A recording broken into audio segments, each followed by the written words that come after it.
We're back at Fighter Nation with Termite Watkins, and we're here talking about the 15 rounds of success in life and business. And we're on round 12. Round 12 is, and this is one of my favorites, stick and move. What do you mean by stick and move? You know, a fighter gets into a ring and the guy's being aggressive and maybe putting that pressure, kind of like business, sometimes pressure gets on you. But in the boxing ring, that guy's putting that pressure and maybe you can't out punch him. And so you got to stick and move. You got to stick and maybe walk over here and move over here, boom, boom, boom, stick and move. Sometimes you just got to stick and move in the ring. Well, I liken it to like in life and really at work. It's I've seen this and I've done this where I've worked 2 years without a vacation. And to me, that's like jab, jab, jab, jab, jab. You know, you just don't stop. Your jab eventually is nothing. You know, it's jello, but you just don't stop.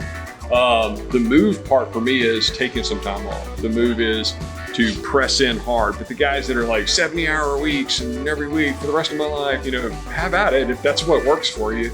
I find that there's a decline if I just stay on the attack constantly. Yes, sir. So, and you know, in business, sometimes just like an opponent will come after you. Sometimes things are just coming at you in business. And there are things that everything there has got to be addressed. Just like when that opponent's coming at you, he's got to be addressed. And so sometimes when he's coming at you, you're sticking with that jab. You're connecting and maybe you're winning because you're sticking that jab and you're hitting, you're scoring. Same way in business. Maybe all the things coming at you have to have a little bit of your time, but maybe you just stick a little bit with this one, work on it a little bit, move over here, stick a little bit on this one. And by the end of the day, maybe you've addressed 10 or 12 different things that you've had to stick and move on, but you did it because you stick and moved. right. And an excellent different way to look at that is I can be perfect in one area and neglecting everything else. And it's like the whole thing falls apart. It's like good enough, good enough, good enough, good enough can oftentimes end up being great in the whole. Exactly. Or sometimes in the whole just good enough. And sometimes it's just about all you can do is get to good enough. Yeah. Sometimes the sticking and moving just wears the opponent down. And so, you know, maybe you've got several opponents coming at you in business. You're sticking and moving and you're addressing all the needs that need to be made. And maybe you're wearing the opponent down.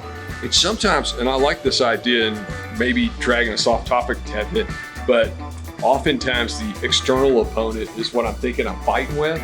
But in reality, it's not really the external opponent, it's really the internal stuff. It's just getting the internal work done. That kind of fixes the issue. Yes, sir, you're right. So maybe in business, maybe you got all kinds of things coming at you. Don't give up. Don't just throw your hands up and stop. Stick and move. Get the idea of sticking and moving and you can handle it and you'll overcome with the idea of sticking and moving. All right, thanks a lot, Termite. We're gonna leave it there. Thank you guys for tuning in.